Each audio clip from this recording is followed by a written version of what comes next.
féex fii rek ma toog. waaw kañ dugg ci biir. biir yi lan muy yow man si biir lay musul mauvais souvenir yooyu moom doy na sëkk. lii loolu. xoolal demal nga indi chaise rek nga ñëw toog fii dama jël chaise.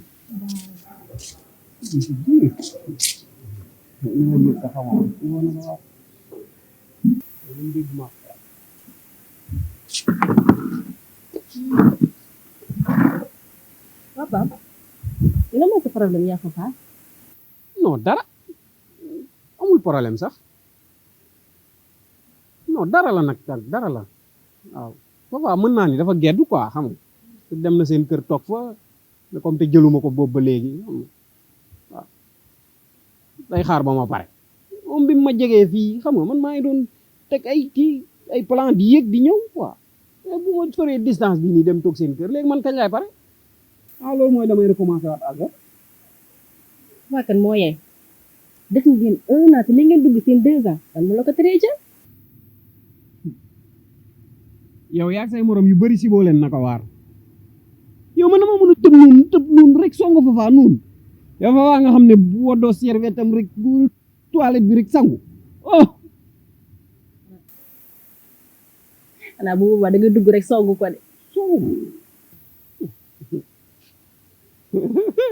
yenn saa yi ma xaw a xam nga xaw a kii yooyu sàcc dawal bët yooyu quoi xam nga waaye damay tiit ay boobu kay ay woy diba fay xew dafa lay woy dib moom.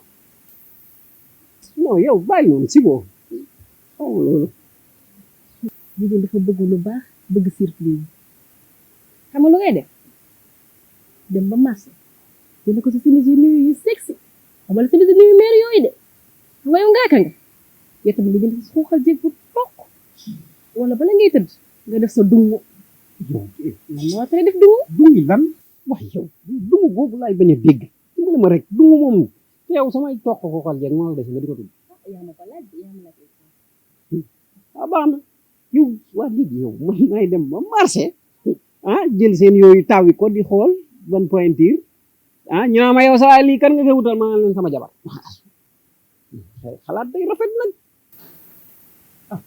gis nga Pape loolu bis boo ko defee ba fa faa sol ko boobu sa yaram dina tàng te di nga passé à l'acte man maa la ko wax. waaw waaw ñu essayé ñu baax na ñu essayé ñu xool rek ñu essayé ñu xool te maire bi man dama koy woo ba sonn du ko jot dama boo demee nga wax ko nga ne ko dama bëgg ay ndey faat mu ñëw fii xam nga wettali ma tuuti parce que kër gi dafa wét trop. waaw man damay ngi sax di dem damay ma dem dem. waaw boo demee ñu ma ko. ok waxal ma ko loolu waay. waaw.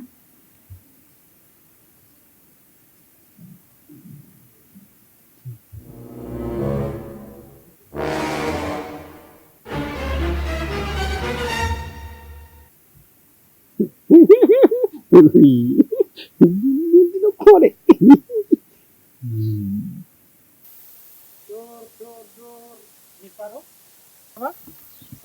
ça va lu bees. dafa mel ni da ngay yaa xam te de. nga xam ko ba pare dama intercepté. non c'est justement que dama la seen ngay ñëw macha allah nga neex ma lool. tabaarakàlla mais dafa mel ni dëkkoo cité bi de. non non. est-ce que mën naa am sa numéro. numéro pour. waaw déggante. déggante pour lan. ñu xamante parce que xamal ci la lépp xaj. sama sa portable.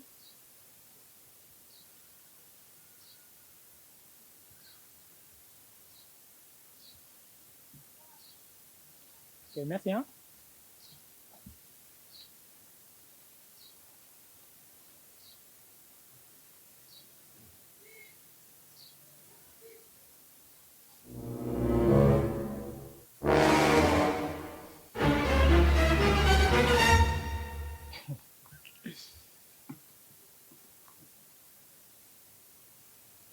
booy bee di dem ne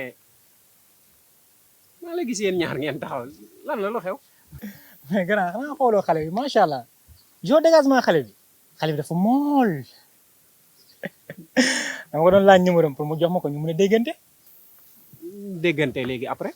maanaam déggante relation quoi ma woo ko xam nga ñu mën a génn man ak moom quoi te dama ko gis dafa ma neex lool macha allah xam nga olof Ndiaye dafa ne picc yu ndóor donc ñoo bokk fu ñu naawee te man gëm naa ni fu ma naawee rek dina fa naawee quoi. léegi ngeen nuroo donc noonu naaw dem si asamaan si léegi après. maanaam génn quoi man moom relation quoi yenn saa yi ma woo ko xam nga ñu dem shopping dem plage yenn saa yi ma ñëw gaale ñu neexal yenn saa yi ma ñëw seet si ko moom sax ñu ànd doxantu te dërëm a dërëm ñu ànd te gëm naa ni man moom même niveau la quoi. yéen ñaar même niveau léegi après.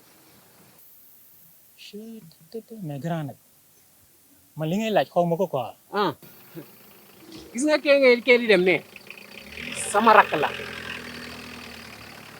gis nga bu ko dërëm wokkee naa dugg fu neex def fen naan dërëm ak dërëm ñoo mën a ànd dërëm ak junni ñooy ànd junni mooy complété dërëm dërëm ak dërëm bu ñu àndee kuy complété sa morom mu lay def ak sa bakkan bu wàcc bi nga xam ne bu doon taw sa gémmiñ gi du tooy pourtant pas tellement de. Oh my God. xamal lu ma la waxoon